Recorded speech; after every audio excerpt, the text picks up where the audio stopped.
Hello everyone, my name is Pawan Kumar Yadav and I welcome to all of you in KP Physics classes. तो अभी तक हमने basic maths के total 7 lecture देख लिए हैं, जिसमें से हमारा अभी वेक्टर्स चल रहा है। तो आज हम वेक्टर्स का लास्ट क्लास करेंगे, ठीक है। तो हमारा क्या बचा हुआ है, मल्टीप्लिकेशन ऑफ वेक्टर्स में हमने पिछले क्लास में क्या देखा है, डॉट प्रोडक्ट, कि कैसे दो वेक्टर्स को हम डॉट प्रोडक्ट करते हैं तो हमें क्या मिलता है, एक स्केलर क्वांटिटी मिलता है। उसी तरीके से आज हम देखने वाले हैं कि दो वेक्टर को जब मल्टीप्लाई करेंगे किस मदद से, क्रॉस प्रोडक्ट की मदद से, तो हमें यहाँ पे वेक्टर क्वांटिटी देखने को मिलेगा। समझ में आया?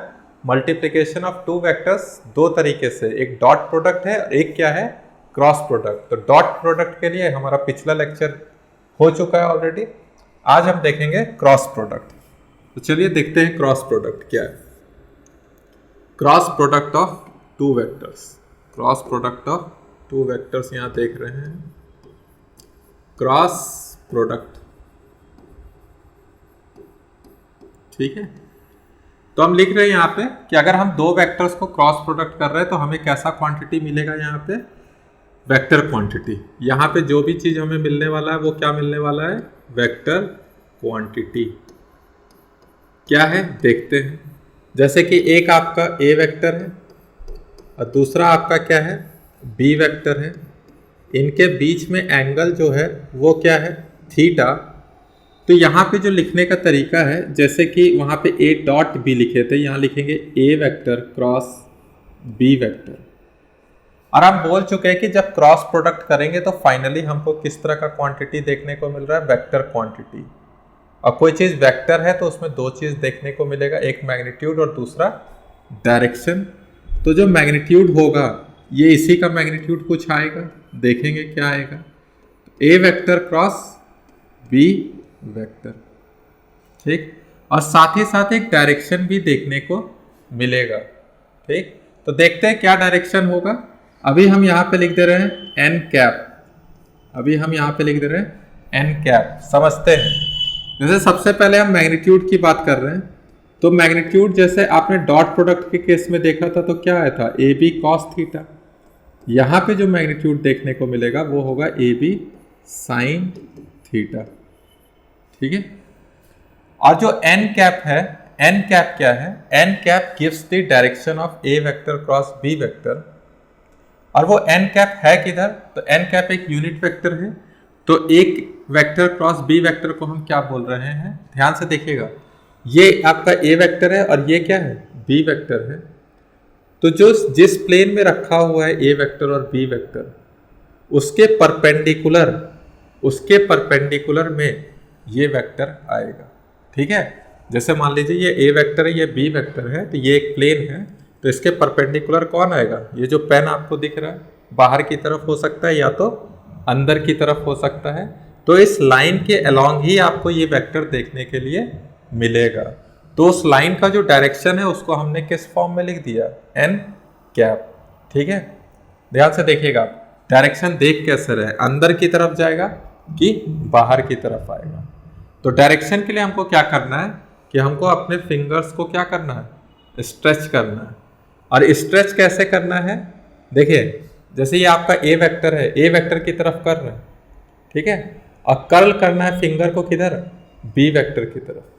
तो बी वेक्टर की तरफ जब कर्ल कर रहे हैं ए वेक्टर से बी वेक्टर की तरफ, तो हमारा जो थंब है वो किधर की तरफ जा रहा है, अंदर की तरफ। थंब जो है वो perpendicularly inwards to this plane, ठीक है। समझिएगा, जैसे हम यहाँ क्रॉस से बना दे रहे हैं आपको, ये क्रॉस है और इसी को हम लोग लिख रहे हैं एन कैप, ठीक है। क्रॉस मतलब ये आपका पेन अंदर की ओर जा रहा है, ठीक। तो एन कैप यहाँ पे क्या है, यूनिट वेक्टर है जो कि डायरेक्शन बता रहा है A vector cross B vector का इनवर्ड्स द प्लेन, और प्लेन के क्या है वो परपेंडिकुलर, ठीक। लिखते हैं यहाँ पे, क्या लिखते हैं, देखिए यहाँ पे जो भी है आपका A vector cross B vector जो है वो है perpendicular to the plane perpendicular to the plane containing A vector and B vector. समझ में आ रहा है कि नहीं? A vector cross B vector जो है वो एक वेक्टर क्वांटिटी है और उसका डायरेक्शन जो है वो परपेंडिकुलर टू द प्लेन है जिस प्लेन में आपका A vector and B vector रखा हुआ है। तो ऐसे भी समझ सकते हैं कि A vector cross B vector जो होगा वो परपेंडिकुलर होगा किसके? ए वेक्टर के। ठीक है। Also A vector cross B vector जो होगा वो परपेंडिकुलर होगा किसके? बी वेक्टर के। जब प्लेन के परपेंडिकुलर है तो इंडिविजुअल वेक्टर के भी ये परपेंडिकुलर आएगा। तो बात समझ में आया? ठीक है, लिखिए इसको फटाफट। A vector cross B vector, magnitude साथ में डायरेक्शन। यहाँ पे जो एन कैप है वो इनवर्ड्स द प्लेन है और परपेंडिकुलर टू द प्लेन है। और मैग्नीट्यूड क्या है? ए बी साइन थीटा, जहाँ पे A vector cross B vector को हम लिख दिया perpendicular to the plane containing A and B, और A vector cross B vector perpendicular होगा ए वेक्टर के भी, और साथ ही साथ this vector is also perpendicular to B vector. ठीक है, लिख लिए, समझिए। अब हम अगली बार में इसको डायरेक्ट ये भी लिख सकते हैं, ध्यान दीजिएगा, आपको ऐसा भी मिलेगा, इसकी जगह यही वैल्यू लिखा रहेगा तो क्या हो जाएगा? A B sine theta N cap. ठीक है, अगर हम अंदर वाले डायरेक्शन को एन कैप ले रहे हैं तो मान लीजिए अगर कोई बाहर डायरेक्शन आ रहा होगा, जैसे यहाँ पे हम दिखा दे रहे हैं डॉट से, तो उसको क्या ले लेंगे? Minus N cap. ठीक है, डायरेक्शन के लिए यूनिट वेक्टर डिफाइन करता है डायरेक्शन। अगर अंदर को प्लस एन कैप माने तो बाहर को क्या होगा? Minus N cap. तो उसे भी हम देखते हैं, कहाँ पे देखेंगे? देखिएगा आप लोग, जैसे B vector cross A vector लिख रहे हैं, क्या लिख रहे हैं? B vector cross A vector. तो देखिए मैग्नीट्यूड में कोई बदलाव नहीं आएगा, मैग्नीट्यूड आपका वही रहेगा। क्या रहेगा magnitude? A B sine theta, A B sine theta. लेकिन ये एक वेक्टर क्वांटिटी दे रहा है, तो इस बार इसका हम डायरेक्शन देखेंगे कि किस साइड आ रहा है। तो इस बार बी की तरफ हमने क्या किया? फिंगर को स्ट्रेच किया और कर्ल कर रहे हैं ए की तरफ। तो हमारा थंब किधर है? परपेंडिकुलर है इस प्लेन के, और किधर है? आउटवर्ड। किधर है? आउटवर्ड। और आउटवर्ड को हमने किससे दिखाया? माइनस एन कैप से। तो यहाँ पे क्या हो जाएगा? ये डायरेक्शन माइनस एन कैप। समझ में आया? क्लियर हो गया ना? तो क्या देखने को मिल रहा है? ध्यान से सुनिएगा, यहाँ से एक प्रॉपर्टी देखने को मिल रहा है हमें। अब वो प्रॉपर्टी क्या है? प्रॉपर्टी क्या है कि जैसा कि आपने वहाँ कम्यूटेटिव लॉ पढ़ा था, A vector dot B vector is equal to B vector dot A vector. क्यों? क्योंकि वहाँ पे मैग्नीट्यूड सेम थे और सिर्फ मैग्नीट्यूड ही था, लेकिन यहाँ पे डायरेक्शन भी आ रहा है। तो हम देख रहे हैं कि A vector cross B vector not equal to B vector cross A vector. समझ में आया? ये चीज समझ में आ रहा है कि नहीं? देखिए ध्यान से देखिए, बोल रहे हैं कि A vector cross B vector को जब देखें तो A B sine theta, magnitude तो सेम है दोनों केस में, लेकिन यहाँ प्लस एन कैप है और यहाँ क्या है? Minus N cap. मतलब डायरेक्शन चेंज हो गए, इसलिए ये वेक्टर क्वांटिटी और ये वेक्टर क्वांटिटी क्या है? सेम नहीं हो पा रहे हैं। ठीक है, सेम होने के लिए क्या करना पड़ेगा? मतलब अगर हमको इक्वल टू में कुछ लिखना है तो क्या करेंगे? तो डायरेक्शन अपोजिट है तो क्या कर दीजिए? आगे में माइनस लगा दीजिए, तो डायरेक्शन क्या हो जाएगा? सेम डायरेक्शन में दिखने लगेगा। ठीक है, तो इस कंडीशन को हम क्या लिख पा रहे हैं? आपको ऐसा भी लिखा हुआ मिल सकता है, A vector cross B vector, minus आ जाएगा इधर तो क्या हो जाएगा? Plus B vector cross A vector which is equal to 0। ठीक है, समझ में आया रिलेशन? लिखते जाइए साथ ही साथ। इसके बाद हम दूसरा देख रहे हैं, दूसरे में हम लिख दे रहे हैं कि मैग्नीट्यूड सेम रहते हैं।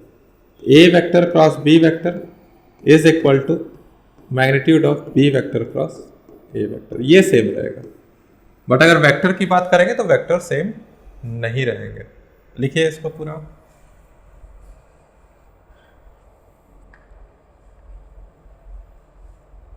हो गया? चलिए एक और प्रॉपर्टी लिख लेते हैं। जैसे वहां पे हमने डिस्ट्रीब्यूटिव लॉ देखा था, यहां पे देख रहे हैं, और यहां पे देखिएगा पैटर्न एकदम सही रखिएगा। वहां पे मैंने बोला था, जैसे आपका लिखा हुआ ए वेक्टर क्रॉस में B vector plus C vector, तो यहाँ सही से लिखिएगा, पहले A vector cross B vector, ऐसा नहीं लिख दीजिएगा B vector cross A vector, नहीं तो गलत हो जाएगा। A vector cross C vector, ये सही है। समझ में आया? तो इसको भी आप लोग लिख लीजिए, लिखिए फटाफट लिखिए। समझ में आ गया? चलिए अब यहां पे देखते हैं, जैसे कि आप मैक्सिमम वैल्यू देखना चाहें, ध्यान से देखिएगा। अगर हम किसका मैक्सिमम चाहिए, मैग्नीट्यूड चाहिए, किसका maximum, cross product of A vector and B vector, इसका मैक्सिमम मैग्नीट्यूड चाहिए, तो कहाँ पे देखने को मिलेगा? तो देखिए ए बी मिलेगा। ए बी कब हो पाएगा ऐसा? जैसे अगर आप साइन थीटा लिख रहे हैं तो साइन का मैक्सिमम वैल्यू कब आता है? 90 डिग्री पे, तो which is equal to A B. इसका मतलब क्या है कि ए वेक्टर जो है वो क्या है? परपेंडिकुलर है किसके? बी वेक्टर के। ठीक है, उसी तरीके से कि अगर मैग्नीट्यूड मेरा मिनिमम कब आएगा, तो देखते हैं, मिनिमम देखते हैं, या पहले जीरो देख लेते हैं। कब आएगा zero? Magnitude of cross product of A vector and B vector is equal to zero. तो कब कब देखने को मिलेगा? तो आप बताइए, जब साइन जीरो होता है तो वैल्यू क्या आ जाएगा? जीरो। उसी तरह से साइन 180 हो जाए तो भी वैल्यू क्या हो जाएगा? जीरो। दोनों ही केस में क्या समझ रहा है? मान लीजिए ये ए वेक्टर है तो बी वेक्टर इसके क्या हो जाएगा? पैरेलल। इस केस में क्या है कि ए वेक्टर है, अब बी वेक्टर क्या हो जाएगा? Anti parallel. ठीक है, कोलिनियर है, साथ ही साथ पैरेलल भी हो सकता है। कोलिनियर क्या हो सकता है? पैरेलल भी हो सकता है, और क्या हो सकता है मेरा? एंटी पैरेलल भी हो सकता है। तो इस तरह लिख लीजिए, ए वेक्टर पैरेलल टू क्या है? B vector. यहाँ पे आप बोल सकते हैं ए वेक्टर जो है वो एंटी पैरेलल है किसके? बी वेक्टर के। ठीक है, और क्या बोल सकते हैं? A vector is in collinear with B vector. A vector is in collinear, collinear, ठीक है, विद बी वेक्टर। एक ही लाइन। समझ में आ रहा है ना? पॉइंट समझ में आना चाहिए कि कब कब हमारा ए वेक्टर क्रॉस बी वेक्टर का जो मैग्नीट्यूड है वो जीरो होगा। तो ये केसेस है, पैरेलल हो सकते हैं, एंटी पैरेलल, या हम क्या बोल सकते हैं? कोलिनियर। ठीक है, मिनिमम वैल्यू के लिए क्या कर पाइएगा? यही मिनिमम है। ठीक है, या माइनस आप दिखाने चाहिएगा तो वो डायरेक्शन में बदल जाता है। ठीक, लिख लीजिए इसको। ये वेक्टर क्वांटिटी है, वेक्टर क्वांटिटी में माइनस वगैरह क्या चीजें होते हैं? डायरेक्शन को डिफाइन करने के लिए होते हैं। ठीक है, चलिए अब इसको हम देखते हैं, जैसे पिछले वाले में हमने देखा था।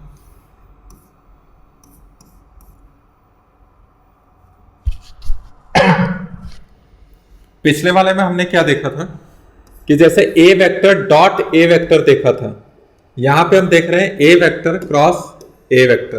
क्या देख रहे हैं? A vector cross A vector, मतलब cross product of the same vectors. तो यहां पे ए वेक्टर क्रॉस क्या है? A vector. तो लिखिए, क्या लिखिएगा? ए बी साइन थीटा, उसी तरह से ए साइन थीटा, और थीटा कितना है? दोनों ही वेक्टर क्या है? सेम है, तो दोनों ही क्या है? पैरेलल हुए।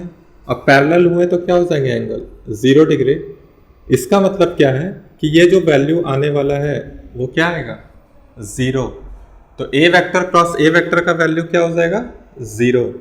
इसी तरह से हम ऑर्थोगोनल वेक्टर्स की बात करते हैं, जैसे डॉट प्रोडक्ट में बात किए थे। तो यहाँ आई कैप, जे कैप, और यहाँ पे क्या है?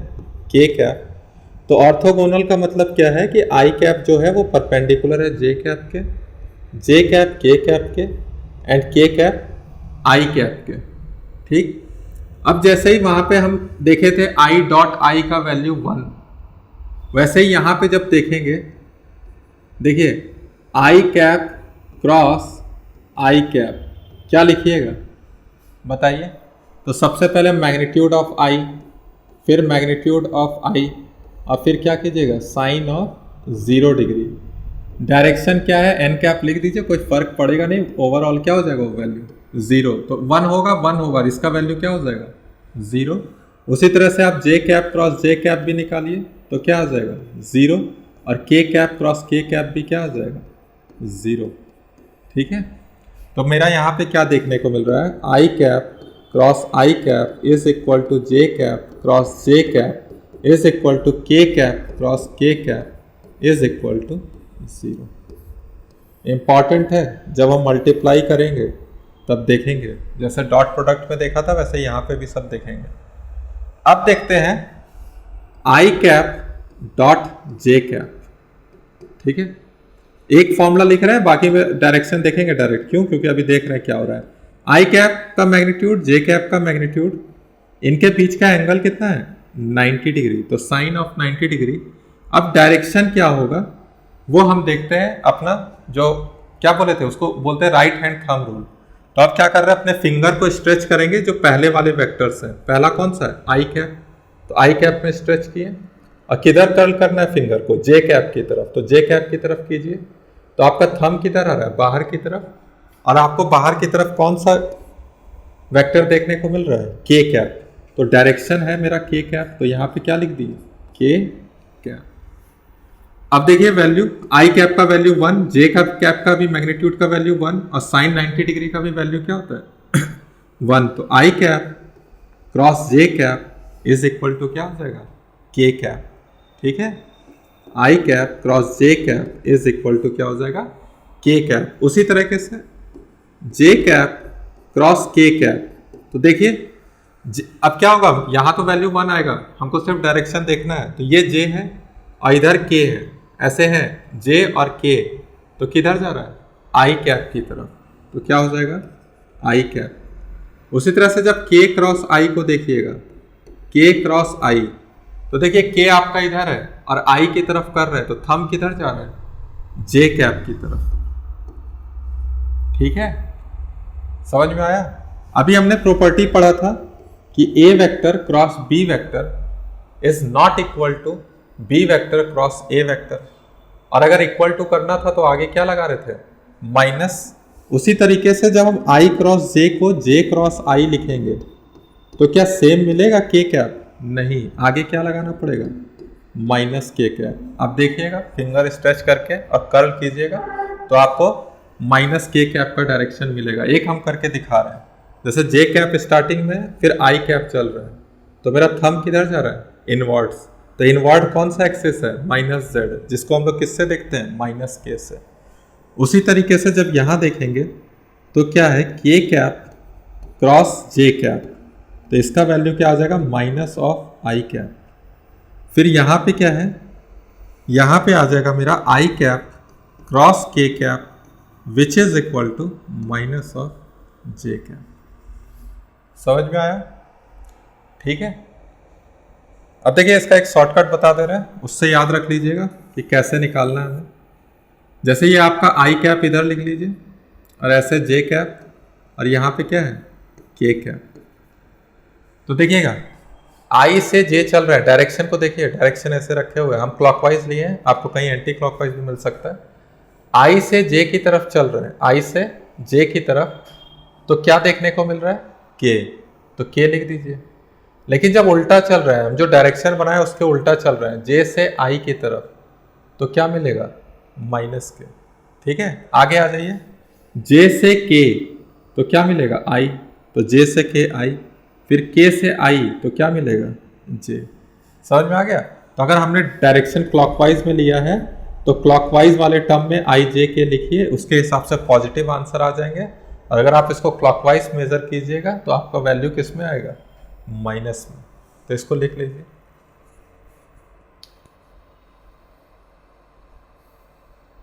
ठीक है, हो गया।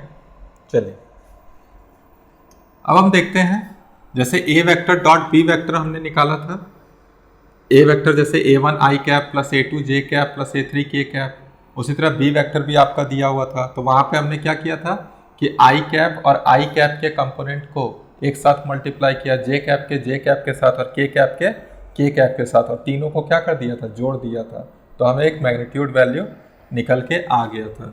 उसी तरीके से हमें यहाँ पे जब निकालना है A vector cross B vector. कैसे निकलेगा? मान लीजिए आपका ए वेक्टर दिया हुआ है A1 आई कैप प्लस A2 जे कैप प्लस A3 के कैप, ठीक है। उसी तरह से बी वेक्टर क्या होगा? B1 आई कैप प्लस B2 जे कैप प्लस B3 के कैप। अब देखते हैं यहाँ पे A vector cross B vector कर रहे हैं, जैसा वहां पे किए पूरा होगा यहाँ पे भी करेंगे। तो ए वेक्टर क्रॉस बी वेक्टर जब हम करेंगे तो यहाँ लिखेंगे A1 आई प्लस A2 जे प्लस A3 के। इसमें भी आ जाइए, क्रॉस लगाएंगे इस पर B1 आई प्लस B2 जे प्लस B3 के क्या।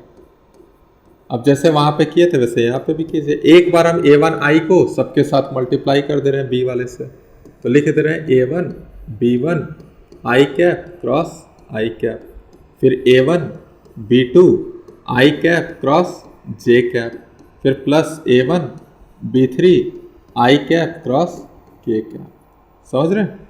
फिर आ जाते हैं A2 वाले के साथ, तो A2 B1 J cap cross I cap, फिर आ जाएगा A2 B2 जे कैप क्रॉस जे कैप, फिर आ जाएगा A2 B3 जे कैप क्रॉस के कैप। एक और लिख लीजिए, यहाँ इक्वल टू नहीं लगेगा, ये प्लस है। फिर यहाँ पे आ जाएगा प्लस और इस पर A3 के साथ, तो A3 B1 के cap cross I cap plus A3 B2 के cap cross J cap and A3 B3 के कैप क्रॉस के कैप। अब पिछले स्लाइड में आप लोग जाइए और देखिए कि क्या क्या वैल्यू जीरो है। तो I cap cross I cap zero, J cap cross J cap zero, के cap cross K cap zero, ठीक है। और लिख रहे हैं आई कैप क्रॉस जे कैप को हम लोग लिखते हैं के कैप, ठीक है। और आई क्रॉस के जा रहे हैं, यहाँ पे देखिए हम बना दे रहे हैं, यहाँ पे आई जे और के, देखिए उल्टा चल रहा है इस पर, आई क्रॉस के चल रहे हैं, तो क्या मिलेगा यहाँ माइनस जे, ठीक है। इसमें आइए जे क्रॉस आई, ये भी उल्टा चल रहा है तो आ जाएगा माइनस के। यहां पे आइए जे क्रॉस के, तो ये प्लस में आ जाएगा आई। उसी तरह से के क्रॉस आई, तो ये भी चलिए तो प्लस में आ जाएगा जे। और के क्रॉस जे, तो के क्रॉस जे उल्टा चल रहा है तो आ जाएगा माइनस ऑफ आई। तो देखिए यहाँ पे जो जो आई वाले हैं उनको पहले ले लीजिए। जैसे यहाँ पे ये आई है प्लस में, तो लिखेंगे A2 B3, और यहाँ माइनस वाला लीजिए तो यहाँ लिख देंगे माइनस A3 B2, और क्या आ जाएगा आई कैप। उसी तरह प्लस जे को खोजिए, तो प्लस जे आपका ये है तो लिखेंगे A3 B1, अब माइनस जे में हो जाएगा माइनस A1 B3 जे कैप। फिर क्या आ जाएगा, फिर देखिए के कैप को खोजिए, के कैप प्लस वाला कहाँ है, तो A1 B2 minus of A2 B1, और ये आपको क्या लिखेगा के कैप, ठीक है। तो ये आपका आ गया ए वेक्टर क्रॉस बी वेक्टर। समझ में आया? तो क्या आप एग्जाम में इसी तरह निकालिएगा? नहीं ना, इस तरह निकालिएगा बहुत समय लगेगा। तो एक चीज़ और इसमें बता देते हैं, उसकी मदद से निकालेंगे। कैसे निकालेंगे देखिएगा। डिटरमिनेंट आप लोग पढ़े होंगे तो ठीक है, नहीं तो यहाँ सीखिए क्या है। जैसे कि आपका ए वेक्टर और बी वेक्टर दिया हुआ है पिछले वाले में, उसी को हम कैसे लिखेंगे ध्यान से देखिएगा। ए वेक्टर क्रॉस बी वेक्टर बता देंगे कैसे सॉल्व करना है। जैसे आई कैप था, जे कैप है और कौन सा है के कैप। तो क्या होगा कि पहले ए वेक्टर लिखा है तो ए वेक्टर के कंपोनेंट लिख दीजिए। जैसे आई कैप में कितना था A1, जे में A2 और के में A3। उसी तरह बी वाले के लिए देख लीजिए B1 B2 और यहाँ पे क्या हो जाएगा B3। समझ में आ रहा है? अब देखिए यहाँ पे क्या करना है, ध्यान से सुनिएगा। जब आई कैप ले रहे हैं, कौन सा कैप ले रहे हैं आई कैप, तो आई कैप वाले रो को और कॉलम को हटा दीजिए। तो आपको क्या दिख रहा है A2 A3 B2 B3। ऐसे देखिए, ऐसे हम हटा रहे हैं ध्यान से देखिएगा, समझ में आ रहा है? तो आपको क्या दिख रहा है, A2 A3 और B2 B3, तो वही करना है हमें। देखिए यहाँ पे क्या हो जाएगा, A2 B2 A3 B3। उसी तरीके से एक चीज यहाँ ध्यान रखिएगा कि बीच में माइनस है, यहाँ प्लस था, यहाँ क्या है माइनस। इस बार जे कैप के कॉलम को हटाइए और रो को, तो क्या दिख रहा है A1 B1, और यहाँ पे क्या दिख रहा है A3 B3। ठीक है, अब यहाँ वापस से प्लस आ जाएगा, प्लस के कैप। इस बार के कैप वाले कॉलम को हटाइए और रो को, तो A1 B1 और A2 B2 हमें देखने को मिल रहा है, तो लिख लीजिए। ठीक है, यही डिटरमिनेंट है, ऐसे ही सॉल्व करते हैं। अब क्या करना है हमें, अब हमें ऐसे करना है, देखिए ध्यान से देखिएगा, इनको और इनको क्या करना है मल्टीप्लाई, और बीच में लगाना है माइनस का साइन, जैसे हम एक करके दिखा रहे हैं। बाकी में आप इस तरह लिख लीजिए, जैसे आई कैप अंदर में क्या बोल रहे हैं A2 B3 minus A3 B2। फिर यहाँ पे देखिए माइनस जे कैप, A1 को B3 के साथ, A1 B3 के साथ, A1 B3 के साथ, और बीच में माइनस का साइन, और A3 किसके साथ आ जाएगा B1 के साथ। समझ में आ रहा है, ये दोनों को मल्टीप्लाई और इन दोनों को, और बीच में माइनस का साइन है, प्लस के कैप, तो A1 B2 अब बीच में माइनस साइन, और हो जाएगा A2 B1। तो आप पिछले वाले में जाके मिलाइए, आपको एकदम सेम मिलेगा। बस वहाँ पे ये प्लस में लिखा होगा, तो ये टर्म पहले लिखा होगा, ये बाद में लिखा होगा, तो ध्यान से देख लीजिएगा, सेम ही है। समझ में आ गया? लिख लीजिए, एक क्वेश्चन देंगे अभी, कर लेते हैं।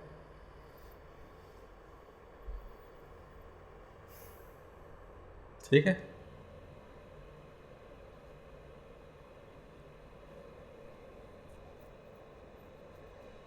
चलिए क्वेश्चन देखते हैं।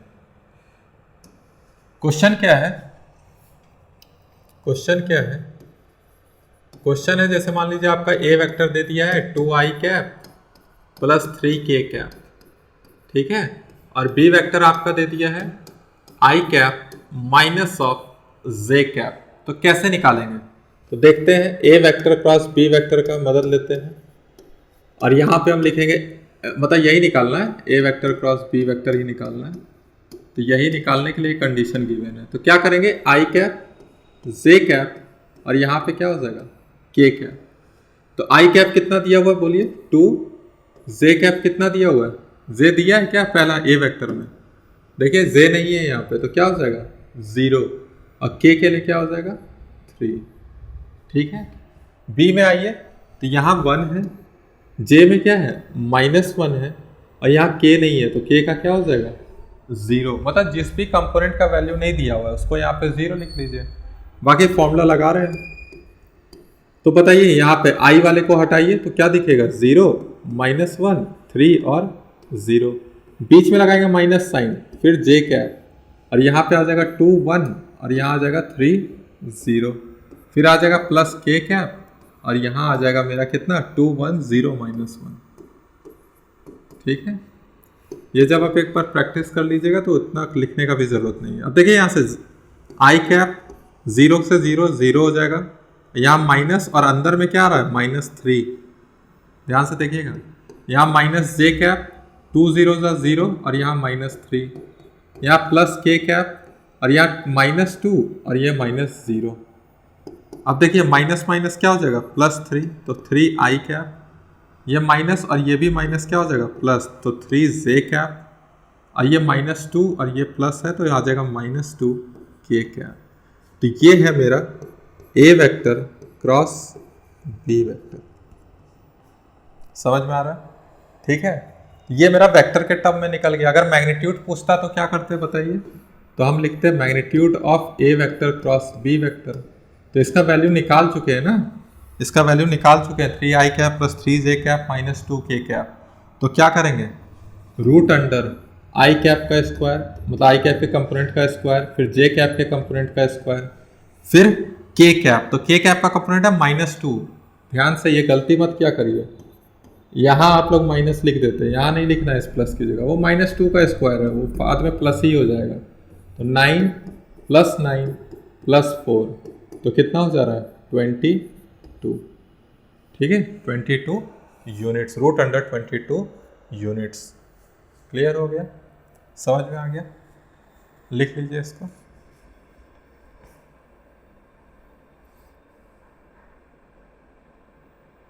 हो गया, आइए देखते हैं। अभी क्या है कि जैसे आपको एक ए वेक्टर ये था और दूसरा क्या है ये बी वेक्टर, तो इनसे क्या ड्रॉ करते थे हम लोग? एक पैरेललोग्राम ड्रॉ करते थे ना। कैसे ड्रॉ करते थे? ये जो बी वेक्टर है यही बी वेक्टर है और ये ए वेक्टर है, इसके पैरेलल ये ए वेक्टर है।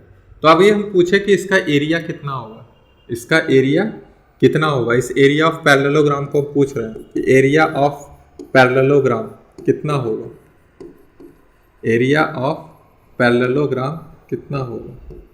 तो सिंपल है, जैसे ये आपका ओरिजिन है तो इसको हम ए वेक्टर बोल रहे हैं, इसको क्या बोल रहे हैं बी वेक्टर। तो वही होगा जो आपने मैग्नीट्यूड अभी देखा, magnitude of A vector cross B vector. ठीक है, तो area of this parallelogram is equal to magnitude of A cross B. कुछ नहीं, एडजेसेंट साइड्स जो रहेंगे उनका जो वेक्टर होगा उसको हम क्या कर देंगे क्रॉस मल्टीप्लिकेशन। ठीक है, cross product of A vector B vector का मैग्नीट्यूड, वही हमें क्या बताएगा एरिया ऑफ पैरेललोग्राम। ठीक है, समझ में आया? और अगर ट्राइंगल बनेगा तो क्या होगा? देखिए ट्राइंगल बनता है ना हाफ, तो जस्ट इसका हाफ कर दीजिएगा तो वो एरिया ऑफ ट्राइंगल हो जाएगा। क्लियर है? ठीक है, लिख लीजिए। चलिए अब कुछ क्वेश्चंस रह गए, क्वेश्चन करते हैं वेक्टर के, पहले वेक्टर प्रोडक्ट के, देखते हैं क्या है क्या नहीं।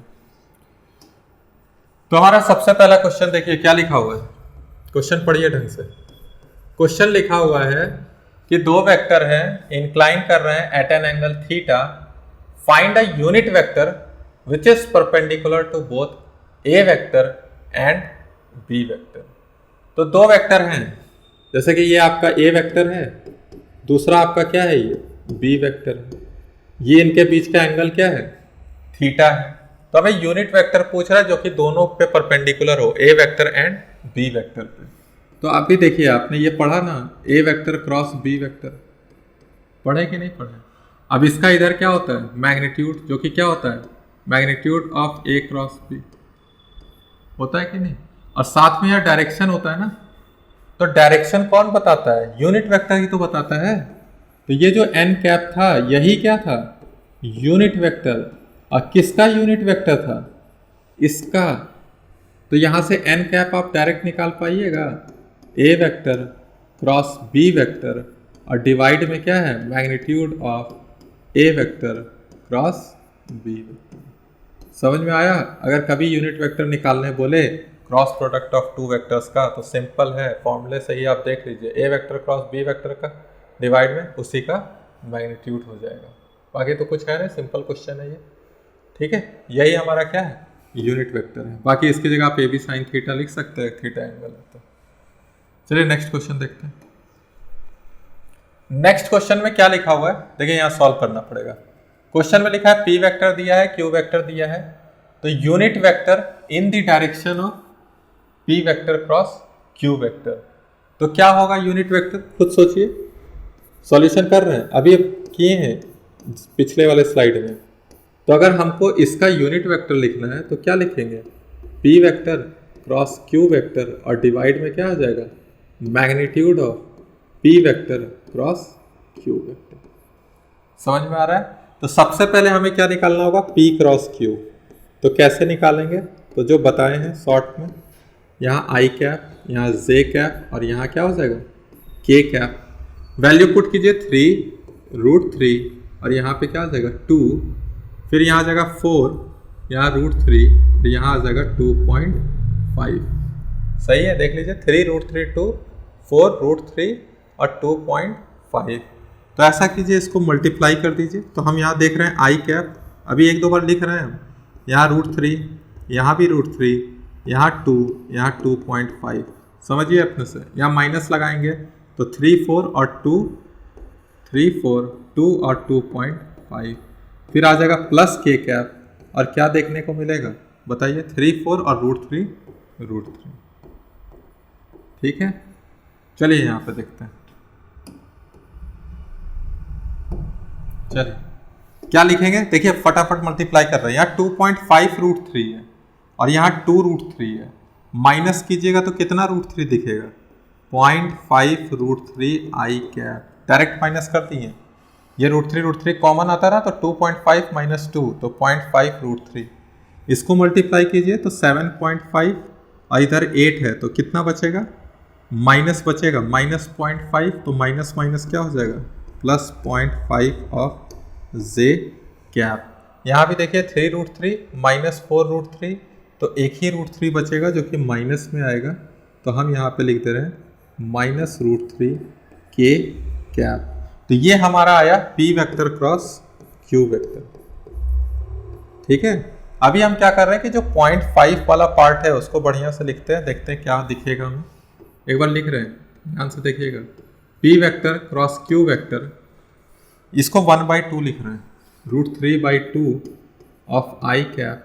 उसी तरीके से यहाँ देखिए 1/2 ऑफ जे कैप, और यहाँ पे क्या है, माइनस ऑफ √3 के कैप। ठीक है, हम ऐसा करते हैं 1/2 को कॉमन ले लेते हैं, अंदर में दिखेगा √3 आई कैप प्लस जे कैप, और माइनस में हो जाएगा 2 √3 ऑफ के कैप। ठीक है, हो गया। यहाँ पे आपका, चलिए देखते हैं, ये शायद x एक्स्ट्रा लिख दिए हैं, फिर भी देखते हैं। चलिए √3 आई कैप प्लस जे कैप माइनस 2 √3 क्या हो जाएगा, के कैप। अब हम यहाँ पे magnitude of P cross Q निकाल लेते हैं। तो जैसे ही magnitude of P cross Q निकालते हैं तो क्या देखने को मिलेगा बताइए, ये सब में 2 है तो ये बाहर ही रख देते हैं, इसका मैग्नीट्यूड और इसका मैग्नीट्यूड, तो इसका क्या निकलेगा बताइए, √3 का स्क्वायर, फिर क्या है 1 का स्क्वायर, और यहाँ पे क्या हो जाएगा माइनस 2 √3 का स्क्वायर। तो वैल्यू निकालिए, ऊपर 1/2, यहाँ पे हो जाएगा 3 का स्क्वायर 3 प्लस 1, यहाँ पे 2 दूनी 4 3 12, तो यहाँ पे देखिए 12 4 16, तो 1/2 और ऊपर में 16 है तो 16 का 4, और यहाँ कितना बच जाएगा 2। तो magnitude of P cross Q का वैल्यू कितना आ जा रहा है, 2। कितना आ जा रहा है, 2। अब यहाँ पे पुट कर दीजिए, इसमें चाहिए हमको एन कैप में, तो हम एन कैप में पुट कर रहे हैं। तो ऊपर में क्या है, P vector cross Q vector, तो सीधे लिख रहे हैं √3 आई कैप प्लस जे कैप माइनस 2 √3 के कैप। ठीक है, और साथ में क्या था 1/2। इस बार नीचे magnitude of P cross Q है विच इज इक्वल टू 2। ठीक है, तो इसको आप ध्यान से देखिए, तो यहाँ पे हो जाएगा 1/4 √3 आई कैप प्लस जे कैप माइनस 2 √3 के कैप।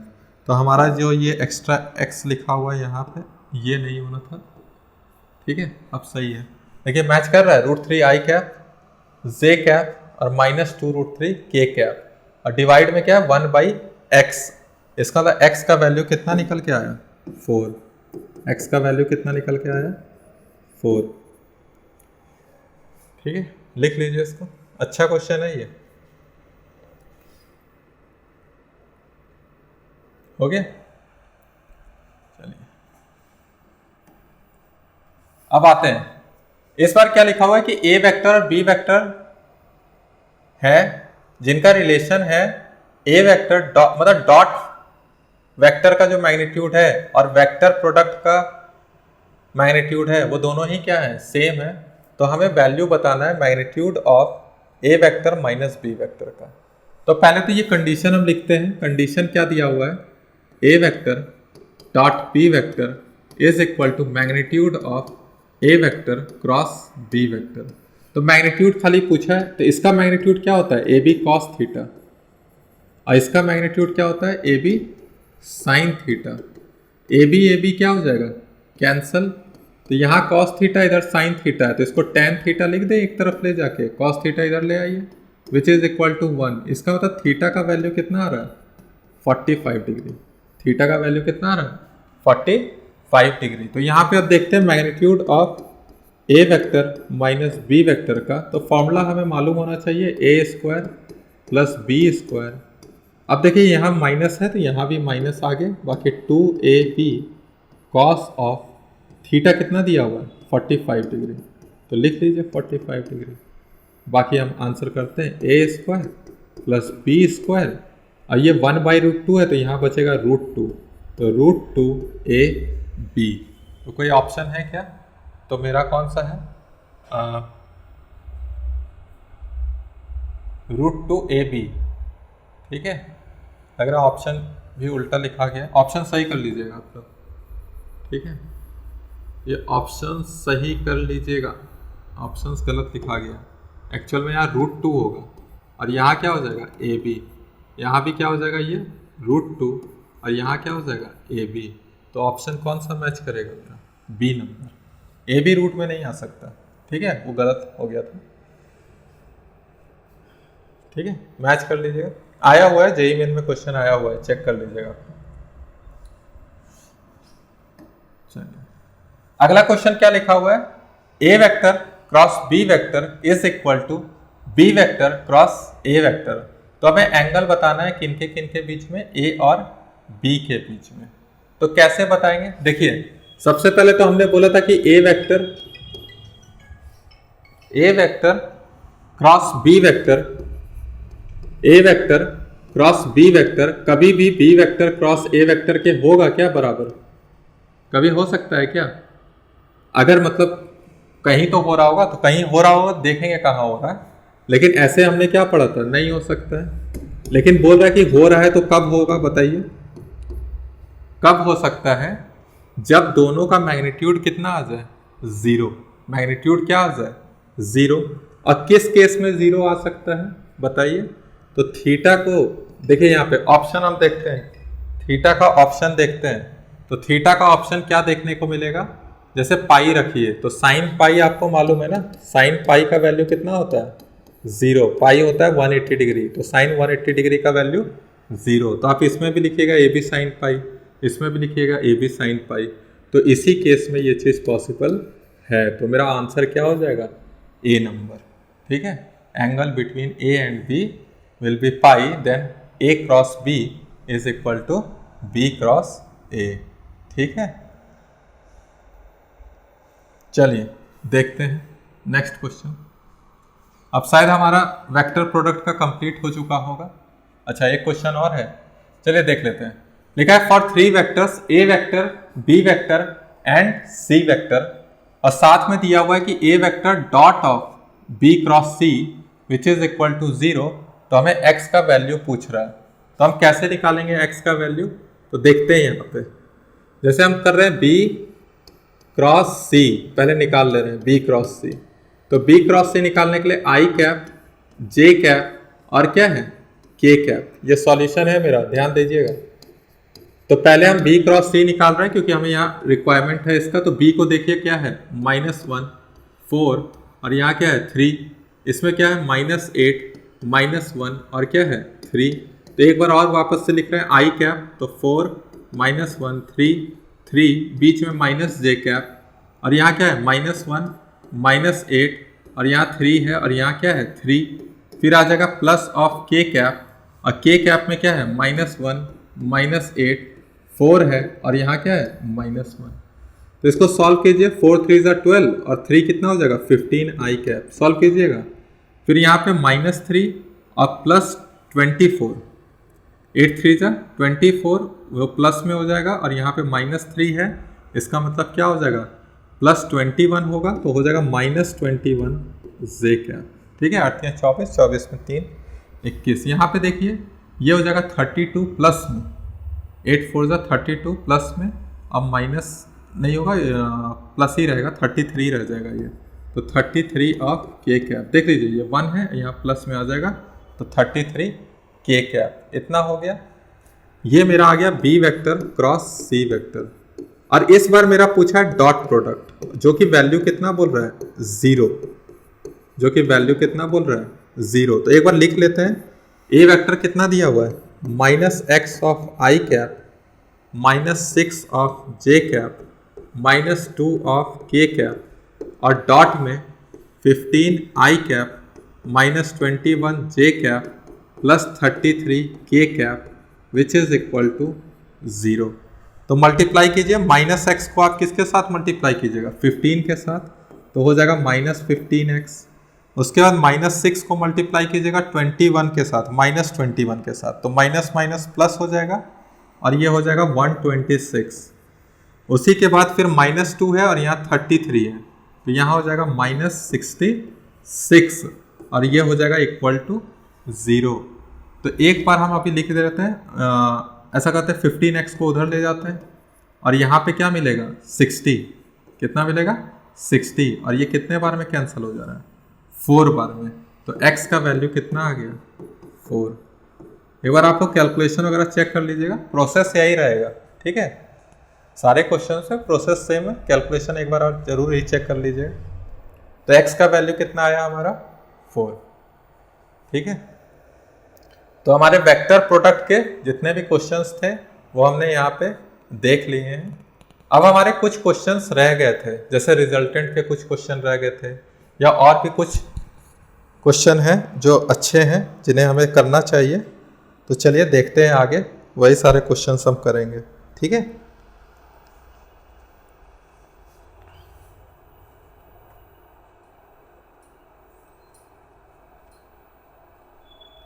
चलिए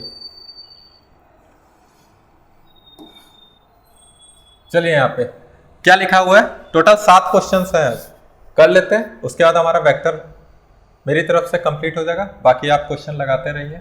the magnitude of vectors O A vector, ये आपका ओ है, ये आपका क्या है ओ, तो ओ A vector O B vector कुछ नहीं दिया हुआ है ना, ये आपका बी होगा शायद, ठीक है, ऑप्शन भी नहीं है, चलिए कोई नहीं, ये ओ बी वेक्टर है और ये क्या है आपका ओ सी वेक्टर, देखिएगा यही होगा, ये आपका है, इस तरह वेक्टर मत लिखिए क्योंकि यहाँ ओ के टर्म में है, ठीक है। क्या है ये आपका ओ ए वेक्टर, ये आपका है ओ बी वेक्टर और ये क्या है आपका ओ सी वेक्टर, फिगर में दिया हुआ है, और तीनों का मैग्नीट्यूड क्या है सेम है, जैसे इसका जो मैग्नीट्यूड होगा वही इसका होगा और वही इसका भी होगा। उसके बाद बोल रहा है कि direction of O A vector plus O B vector minus O C vector, देखिए ये ओ ए है, ये ओ बी है और ये ओ सी है, लेकिन ओ सी का क्या लिखा हुआ है यहाँ पे minus of O C vector, जो कि एक्स एक्सेस के साथ बना रहा है। तो हम नेट रिजल्टेंट देखते हैं निकालते कैसे हैं इसका। सबसे पहले क्या कीजिए आप कि जो भी वेक्टर है उसका कंपोनेंट लीजिए एक्स एक्सेस में और वाई एक्सेस में। जैसे आपका ये ओ ए वेक्टर है, इसका हम कहाँ से कंपोनेंट ले रहे हैं, मान लीजिए सबका मैग्नीट्यूड कितना है, मान लीजिए ये भी एल है, ये भी एल है और ये भी क्या है एल है, मैग्नीट्यूड मान लिए। अब जैसे हम ओ ए को देख रहे हैं, इसका टूट रहा है एक्स एक्सिस में, तो बोले थे जिसके साथ एंगल दिखे उसमें कॉस कंपोनेंट ले लीजिए और उसके परपेंडिकुलर साइन कंपोनेंट। तो ओ ए वेक्टर को हम देख रहे हैं एक्स एक्सिस में, तो यहाँ पे क्या देखने को मिल रहा है एल कॉस 30 डिग्री, ठीक है, और यहाँ पे क्या देखने को मिल रहा है एल साइन 30 डिग्री। समझ में आ रहा है, एल कॉस 30 डिग्री और ऊपर में क्या है एल साइन 30 डिग्री। उसी तरह से ओ बी वाले को देख लेते हैं हम। तो ओ बी वाले के लिए देखिए यहाँ पे 60 डिग्री एंगल है, मतलब यहाँ पे देखने को मिल रहा होगा एल कॉस 60 डिग्री और परपेंडिकुलर में क्या आ जाएगा एल साइन 60 डिग्री, ठीक है। अभी क्या है देखिए, ये प्लस में है, ये भी प्लस में है, कोई दिक्कत नहीं है। तीसरा क्या था ओ सी वेक्टर, लेकिन चाहिए किस में माइनस ऑफ ओ सी लिखे हैं, मतलब हम जो भी यहाँ लेंगे उसको अपोजिट कर लेंगे। जैसे देखते हैं यहाँ पे ये 45 है, तो यहाँ पे मेरा आ जाएगा इस डायरेक्शन में कितना आएगा बताइए, इस डायरेक्शन में आएगा एल कॉस 45 आएगा, लेकिन हमको तो माइनस में रखना है ना, तो हम इस साइड ले जा रहे हैं। तो क्या देखने को मिलेगा इधर, ऐसे समझ लीजिए, दूसरे पेन से हम दिखा दे रहे हैं आपको, ये देखिए ऐसे आ रहा है, यहाँ पे आ जाएगा एल कॉस क्या आ जाएगा 45। उसी तरीके से इसका एल साइन 45 ऊपर जा रहा होगा, लेकिन हम तो माइनस चूज कर रहे हैं ना, तो क्या हो जाएगा एल साइन 45। देखिए क्या किए हम, हम OA का x और y देख लिए, OB का भी x और y देख लिए और माइनस OC का भी x और y देख लिए। अब जितने भी x कंपोनेंट हैं उनको ऐड कर दीजिए और जितने भी y कंपोनेंट हैं उनको भी क्या कर देते हैं, ऐड कर देते हैं। तो देखते हैं क्या मिलेगा। अब जैसे यहाँ L cos 30, L cos 60 और ये क्या है, L cos 45 डिग्री। तो x एक्सिस में देखिए तीनों एक ही डायरेक्शन में है, तो क्या हो जाएगा मेरा, L cos 30 को क्या लिखते हैं, L√3/2। फिर क्या देखेंगे, L cos 60 को L/2 और इसको देखेंगे L/√2। ठीक है, L cos 45 डिग्री को। इसमें देखिए अगर आप ऊपर को प्लस मान रहे हैं तो ये दोनों नीचे को क्या मान लीजिएगा, माइनस। ठीक है, अगर आप ऊपर को प्लस मान रहे हैं तो ये दोनों नीचे क्या हो जाएंगे, अगर इसको ऊपर लिखेंगे तो माइनस, या नीचे को प्लस मान रहे हैं तो उसको माइनस में। जैसे कि हम यहाँ पे लिख रहे हैं, ध्यान से देखिएगा, जैसे इधर का वैल्यू बड़ा है तो हम इसी को ले ले रहे हैं, क्या हो जाएगा, L/2 sin 60 का, सॉरी √3L/2 प्लस L/√2 और माइनस में क्या आएगा, माइनस में आपका क्या आ जाएगा, माइनस में आ जाएगा आपका L/2। ठीक है, समझ में आ रहा है। विद द x एक्सेस बोला है तो वो चलेगा, कोई दिक्कत नहीं है। अब यहाँ पे देखते हैं, ठीक है, ऑप्शन रहता तो ऑप्शन के हिसाब से करते हैं, √3L/2 plus L/√2 minus L/2, या आप ऐसे भी कर सकते हैं। देखिएगा शायद ऑप्शन में आपका ये वाला मैच करेगा, ये वाला, जैसे कि ऊपर में हमने क्या मान लिया, L/2 और यहाँ पे क्या हो गया, माइनस √3L/2, ये ऊपर देख रहे हैं, और ये क्या हो जाएगा, माइनस L/√2। ठीक है, तो एक बार और लिख रहे हैं हम, कलर चेंज कर लेते हैं, एक बार और लिख रहे हैं। क्या होगा कि जैसे मेरा यहाँ पे सबको आप जोड़ लीजिए और L/2 को कॉमन निकाल लीजिए, तो क्या देखने को मिलेगा, √3, यहाँ पे आ जाएगा +1 और यहाँ पे क्या आ जाएगा, जैसे 2 नहीं था ऊपर में तो 2 लिखेंगे तो हो जाएगा √2, तो √3 +1 प्लस √2। उसी तरीके से यहाँ पे देखिए, यहाँ ऊपर में L/2 कॉमन निकाल रहे हैं तो आएगा 1 माइनस √3 और यहाँ क्या आ जाएगा, माइनस ऑफ √2। दिख रहा है कि नहीं, समझ में आया। अब हमको बोल रहा है कि इनका जो रिजल्टेंट होगा, तो इनका रिजल्टेंट क्या होगा बताइए, यही कहीं रिजल्टेंट आ रहा होगा, देखिए कहाँ पे दिख रहा है क्वेश्चन, देखिए रिजल्टेंट, ये वाला रिजल्टेंट है, ये वाला, ये क्या है, रिजल्टेंट। ठीक है, ये मेरा क्या है, यही है OA vector plus OB vector और ये क्या है, माइनस ऑफ OC वेक्टर। अब क्या होगा कि हमको इस रिजल्टेंट का एंगल इसके साथ पूछ रहा है, किसके साथ पूछ रहा है, x एक्सिस के साथ। तो आपको मालूम है कि tan अल्फा क्या होता है, ध्यान से देखिएगा, tan अल्फा क्या होता है, y/x। तो y कौन सा डिस्टेंस है, ये वाला, तो यहाँ लिख दीजिए L/2, ऊपर में हो जाएगा 1 माइनस √3 माइनस 2 और नीचे क्या हो जाएगा, L/2 और ये क्या हो जाएगा, 1 प्लस √3 और क्या हो जाएगा, प्लस √2। तो L/2 कैंसिल और मिल जाएगा 1 माइनस √3 माइनस √2 और डिवाइड में 1 प्लस √3 प्लस √2। ठीक है, यही आपका आंसर होगा। उसने लिखा होगा tan इनवर्स के फॉर्म में, तो लिख लीजिए इस तरह, alpha is equal to tan inverse. ठीक है, यही आंसर होगा, 1 माइनस √3 माइनस √2 डिवाइड में 1 प्लस √3 प्लस √2। समझ में आया क्या किए। सबसे पहले रिजल्टेंट जो है हर एक वेक्टर का हम देख ले रहे हैं, x और y कंपोनेंट, फिर नेट x देख लेंगे, नेट y देख लेंगे, रिजल्टेंट आपको पता है और उस रिजल्टेंट का एंगल x एक्सिस के साथ बोला था तो इस एक्सिस के साथ हमने देख लिया।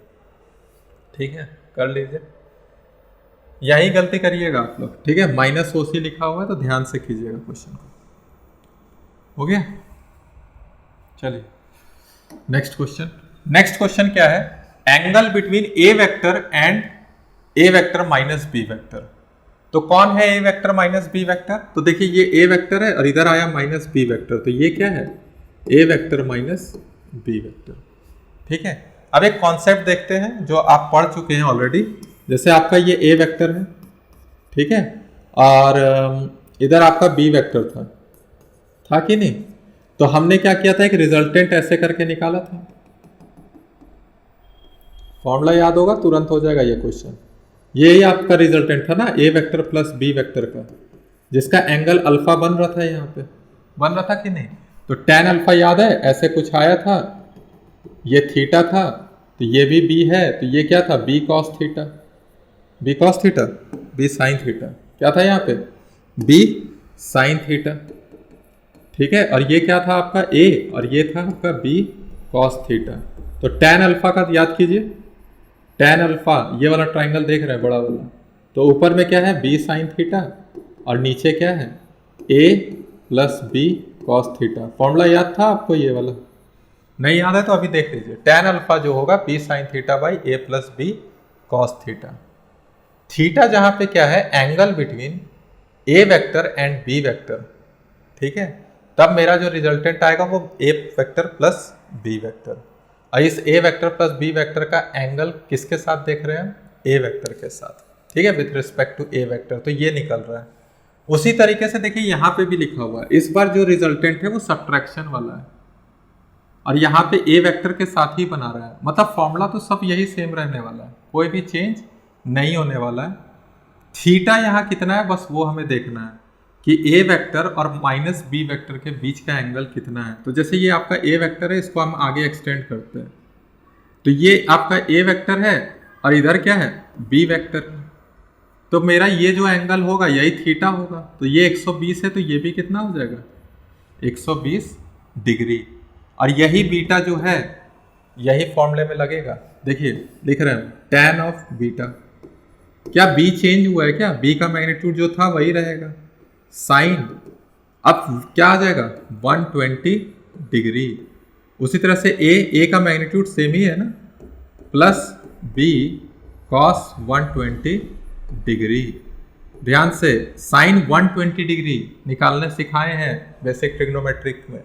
देखिए बता रहे हैं डायरेक्ट, √3b/2, साइन 120 डिग्री का वैल्यू क्या होता है, √3/2, और कॉस 120 डिग्री का वैल्यू -1/2, ठीक है, -1/2। एक बार लिख दे रहे हैं, साइन 120 जो होता है √3/2, वहाँ बताएं कैसे निकलता है, देखिए जाइए, 120 डिग्री का हो जाएगा -1/2, कॉस 120 डिग्री का -1/2। जब पुट कीजिएगा 2 को एलसीएम लीजिए, ऊपर आ जाएगा √3b, नीचे आ जाएगा 2a - b, और ये कितना के बराबर आ रहा है, tan बीटा के। तो देखिए कोई ऑप्शन मैच कर रहा है क्या, तो √3b/2a - b, तो ऑप्शन नंबर बी, ठीक है।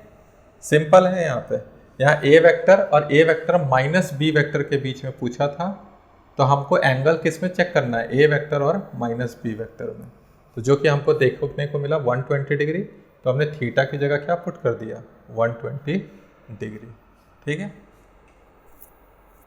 हो गया। चलिए नेक्स्ट क्वेश्चन देखते हैं। क्या बोला है, in an octagon ABCDEFGH of equal side, what is the sum of AB vector plus AC vector plus AD vector plus AE plus AF plus AG plus AH, जहाँ पे AO का value हमें दिया हुआ है 2i cap plus 3j cap minus 4 of k cap.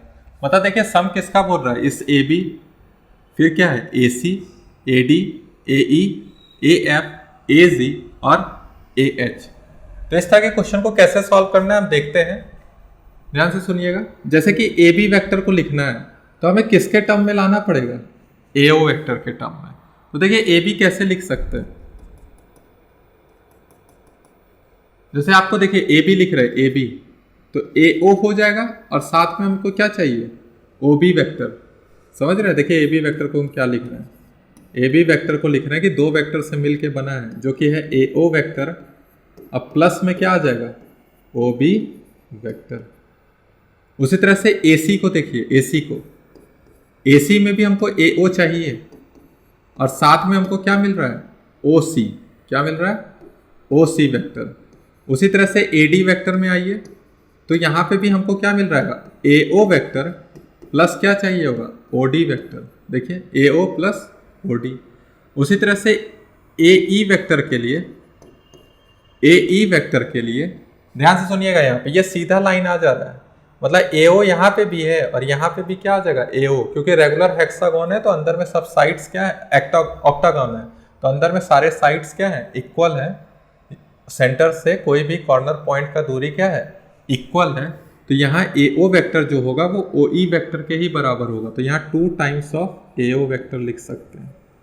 उसके बाद देखिए ए एफ वेक्टर को जब लिखेंगे तो यहाँ भी एओ वेक्टर होगा और साथ में क्या आ जाएगा ओ एफ वेक्टर, एओ और ओ एफ। उसी तरीके से लिखें यहाँ पे ए जी वेक्टर, तो ए जी में क्या देखने को मिल रहा है AO vector, AO vector, AO vector plus O G vector, और फिर क्या देखने को मिल रहा है A H vector, AO vector plus O G vector. उसके बाद ए एच वेक्टर को लिखिएगा जब तो मिलेगा AO vector plus of O H vector. ठीक है, अब देखिए हमको यही सम करना है टोटल 1 2 3 4 5 6 7, तो यहाँ 5 है और यहाँ 2 7 है, तो देखिए एओ कितना बार लिखा है 1 2 3 4 5 6 7 8, तो जब सबको सम कीजिएगा तो 8 टाइम्स ऑफ एओ वेक्टर देखने को मिल रहा है। और बाकी सबका क्या हो रहा है, तो देखिए जैसे ये OB है, ये क्या है OB, तो OB के अपोजिट क्या है OF, जैसे ये OB वेक्टर जा रहा है तो ये क्या है OF वेक्टर, तो मतलब OB वेक्टर और OF वेक्टर का मैग्नीट्यूड तो सेम है बट डायरेक्शन जस्ट अपोजिट है, मतलब ये और ये क्या हो जाएंगे कैंसल। उसी तरीके से OC OG के साथ कैंसिल हो जाएगा, उसी तरीके से OD OH के साथ कैंसिल हो जाएगा, तो देखिए सब कैंसिल हो गए, बस बच कितना रहा है 8 टाइम्स ऑफ एओ वेक्टर, तो 8 times of AO vector, AO vector दिया हुआ है तो उसमें मल्टीप्लाई कर दीजिए 8 से, तो 8 2 जा 16, 8 3 जा 24 और 8 4 जा 32 के क्या, तो कोई ऑप्शन मैच कर रहा है क्या 16i 24j माइनस ऑफ 32 के क्या, समझ में आ गया, बना लीजिए। ठीक है, चलिए 2 क्वेश्चन और है, तो 3 वेक्टर हमारा दिया हुआ है यहाँ पे, पढ़ लीजिए क्वेश्चन, ये जेईई एडवांस का क्वेश्चन है। 3 वेक्टर्स है P vector, Q vector and R vector are shown in figure, let S be any point on the vector R, the distance between the points P and S is B of magnitude of R, तो general relation among vectors P Q and S, तो मतलब ये आपका relation दिया हुआ है, पूछ रहा था इसमें से रिलेशन कौन सा सही है। ठीक है, तो हमको देखिए S वेक्टर के फॉर्म में लिखना है कुछ, तो कैसे लिखेंगे, तो देखिए यहाँ पे क्या लिखेंगे S वेक्टर, ठीक है, कैसे कैसे लिख सकते हैं, देखिए कैसे लिखेंगे, ये जो S वेक्टर है देखिए यहाँ पे OPS वाले को देखिएगा हम बनाते रहे, यहाँ पे यहाँ O है, यहाँ P है और यहाँ क्या है S, तो ये PS वेक्टर है, ये आपका S वेक्टर है और ये आपका P वेक्टर है कि नहीं, तो S वेक्टर को कैसे लिखेंगे, किसका सम है, तो P वेक्टर प्लस इस PS वेक्टर का सम है, कौन से वेक्टर का सम है PS वेक्टर, तो इसका मैग्नीट्यूड दे दिया है, मैग्नीट्यूड कितना है तो BR वेक्टर, तो लिखते हैं P vector plus of B of magnitude of R vector. लेकिन क्या सिर्फ मैग्नीट्यूड से काम चलेगा, साथ में हमें क्या चाहिए होगा डायरेक्शन, तो डायरेक्शन कौन सा होगा बताइए, जैसे ये P से Q तक कौन सा वेक्टर है, देखिए क्या बोल रहा है R वेक्टर बोला है और यही है आपका R वेक्टर, क्या लिखा है यहाँ पे देखिए फिगर में दिया है Q माइनस P, मतलब Q माइनस P जब कर रहे हैं तो हमें R वेक्टर मिल रहा है, मतलब ये R वेक्टर है, तो अगर हम इसका डायरेक्शन देखें तो R कैप लिख सकते हैं कि नहीं, तो जो इस पूरे का यूनिट वेक्टर है वही इसका भी यूनिट वेक्टर होगा, मतलब PS वेक्टर का जो डायरेक्शन है वो R कैप होगा, क्या होगा R कैप, तो लिखिए P vector plus B times of magnitude of R vector, और R कैप आपको मालूम है R vector by magnitude of R vector होता है, तो R cap sorry magnitude of R cancel, तो लिखिए एक बार और P vector plus B times of R vector, क्या अभी भी मैच कर रहा है? नहीं, हमें Q के फॉर्म में चाहिए और P के फॉर्म में। तो देख रहे हैं S वेक्टर को क्या लिखेंगे, बोलिए। यहाँ P वेक्टर और प्लस B, R वेक्टर की जगह क्या लिखने वाले हैं? Q minus P। तो लिखिए Q vector minus P vector. तो देखिए P वेक्टर को आप कॉमन ले लीजिए तो दिखेगा 1 माइनस B, और यहाँ पे आ जाएगा B times of Q vector. तो कहीं मैच कर रहा है क्या? तो देखिए 1 minus B times of P vector, ठीक है, और plus B times of Q vector. तो ऑप्शन नंबर ए, ठीक है। तो कुछ था नहीं क्वेश्चन, S वेक्टर है, P vector plus PS vector का सम। तो PS वेक्टर का मैग्नीट्यूड गिवन है और हमें यूनिट वेक्टर चाहिए होगा, तो यूनिट वेक्टर R वेक्टर की मदद से हमने लिखा है। तो ये वैल्यू मेरा निकल के आ गया। एक लास्ट क्वेश्चन करते हैं, आ जाइए। लास्ट क्वेश्चन है आज का और इस वेक्टर का भी। बाकी क्वेश्चन आप बनाइए, नहीं होता है तो डाउट पूछिए। क्या लिखा हुआ है? दो वेक्टर्स हैं। ए वेक्टर दिया हुआ है आपका A ऑफ I कैप, और B वेक्टर दिया हुआ है A cos omega T I cap plus sine omega T J cap, जहां पे A कांस्टेंट है और ओमेगा का वैल्यू दे दिया है π/6। अब देखिए यहाँ पे बोला magnitude of A plus B is equal to √3 times of magnitude of A minus B. तो सबसे पहले A प्लस बी निकाल लेते हैं। जैसे ही A प्लस बी निकालेंगे तो I कैप और I कैप वाले जुड़ जाएंगे, तो ऐसा दिखेगा। देखिए यहाँ A है, यहाँ A कॉस ओमेगा टी है, तो इसको लिखेंगे 1 प्लस कॉस ओमेगा टी। अब बाहर में A I कैप, और यहाँ पे क्या बच जाएगा? A sine omega T J cap. समझ में आ रहा है? उसी तरह से A माइनस बी जब कीजिएगा तो क्या आ जाएगा? बस माइनस ही आएगा, और क्या? 1 माइनस कॉस ओमेगा टी हो जाएगा। और यहाँ पे भी क्या आ जाएगा? Minus A sine omega T J cap. ठीक है, अब हम लगा दे रहे हैं magnitude of A plus B और √3 times of magnitude of A minus B. ठीक है, तो देखिए यहाँ पे A क्या हो जाएगा? रूट अंडर A स्क्वायर, तो A बाहर ही रहेगा, बाकी अंदर रूट अंडर लिखते हैं। तो क्या आ जाएगा? 1 प्लस कॉस ओमेगा टी का होल स्क्वायर, और यहाँ क्या बच जाएगा? Sine square omega T. A को बाहर रख दिए, यहाँ √3, यहाँ भी A बाहर हो जाएगा, और क्या बचेगा? 1 माइनस कॉस ओमेगा टी का होल स्क्वायर प्लस, अब ये माइनस साइन स्क्वायर हो जाएगा, चाहे प्लस लिखो कोई दिक्कत नहीं है, साइन स्क्वायर ओमेगा टी देखने को मिलेगा। सिंपल है, समझ में आया ना यहाँ तक? अब क्या करना है हमें? अंदर में ओपन कर लीजिए एक बार, ये A और ये A क्या हो जाएगा? कैंसल। ओपन कीजिए। जब ओपन कीजिएगा तो ध्यान से सुनिए, यहाँ साइन स्क्वायर ओमेगा टी है और यहाँ पे एक कॉस स्क्वायर ओमेगा टी आएगा, तो दोनों को जोड़ेंगे तो 1 हो जाएगा, और एक 1 ऑलरेडी है, तो 1 प्लस 1 क्या हो जाएगा?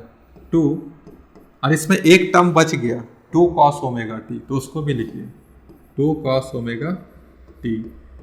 फिर यहाँ पे क्या बच रहा है? √3, और इसी तरह यहाँ भी अंदर में सॉल्व कीजिएगा तो यहाँ भी plus cos square omega T sine square omega T, तो वो 2 हो जाएगा, ये रूट में है तो यहाँ 2 हो जाएगा, यहाँ क्या हो जाएगा आपका?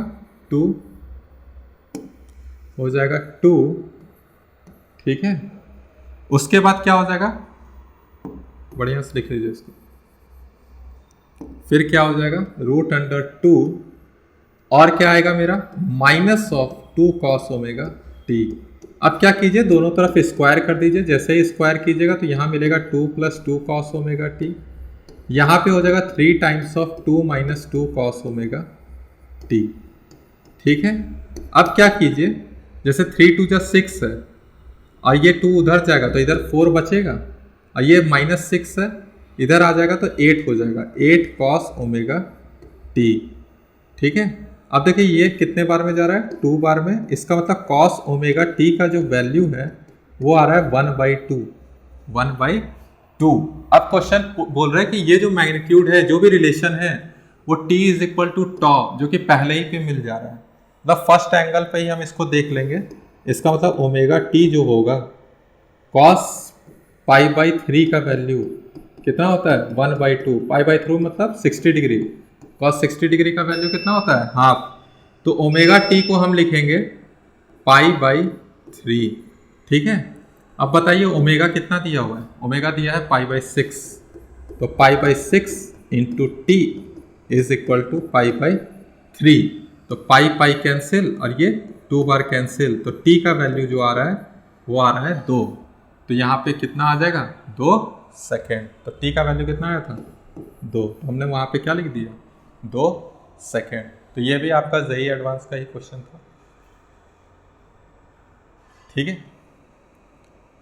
तो कीजिए वेक्टर्स के और भी जितने क्वेश्चंस हैं आप लोग कीजिए, बाकी जो नहीं आता है पूछिए कमेंट में, ठीक है।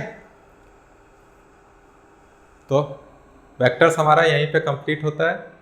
अब आगे आने वाले लेक्चर्स में हम क्या देखेंगे, कैलकुलस का पार्ट देखेंगे जिसमें हम डिफरेंशिएशन और इंटीग्रेशन देखेंगे। पूरे फिजिक्स के लिए वो इम्पॉर्टेंट है, जब तक आप फिजिक्स पढ़िएगा तब तक उसका नीड होगा।